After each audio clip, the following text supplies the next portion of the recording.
India के बारे में देखिए, अभी एक सर्वे आया है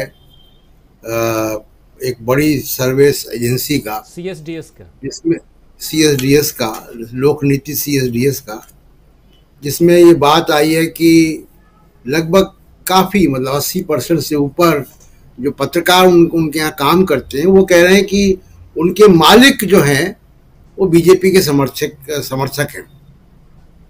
उस सर्वे में बहुत डिटेल में उसमें नहीं जा रहा हूँ। मुझे उम्मीद नहीं है इस मीडिया से, राजीव जी,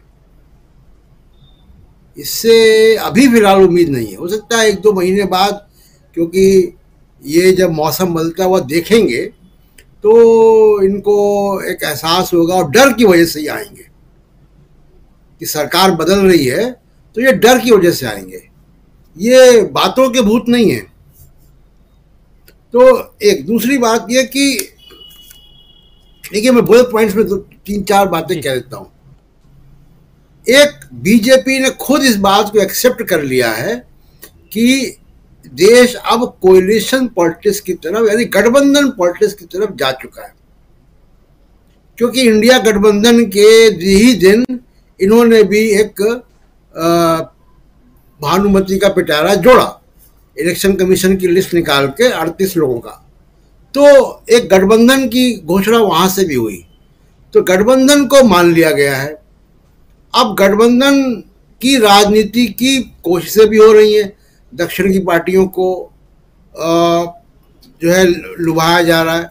दूसरा चीज कि मिश्रा जी का, संजय कुमार मिश्रा जी का बहुत पैनिक रिएक्शन में सरकार दोबारा गई, और जब मुकदमा बहुत समय से चल रहा था तब तक सरकार ने एफएटीएफ का जो है कोई एफएटीएफ के रिव्यू का कोई बहाना नहीं बनाया था, कोई दलील नहीं दी थी।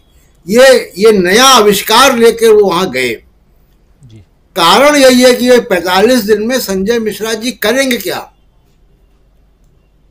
पिछले मतलब लगभग 6000 केसेस हैं इन्फोर्समेंट डायरेक्टरेट में, जिसमें 90% केस से ऊपर पॉलिटिकल केसेस हैं। कुल 23 कन्विक्शन है।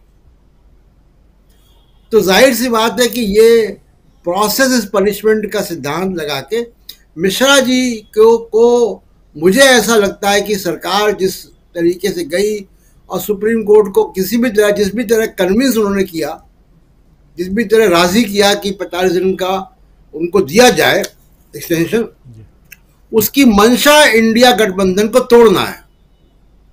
इनके बड़े बड़े नेताओं के छापे डालने हैं, गिरफ्तार करना है, कुछ करना है। तो ये तो क्योंकि इनका ट्रैक रिकॉर्ड यही कह रहा है।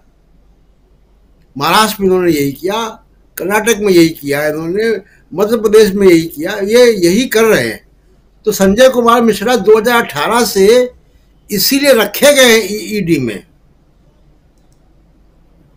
तो एक दूसरी बात यह कि देखिए, जो बात मैं कह रहा था, आखिरी पॉइंट जो बात मैं कह रहा था कि क्यों जो बीजेपी जो परेशान होगी कि बीजेपी के कोर एरिया से इस बार यात्रा होकर निकलेगी।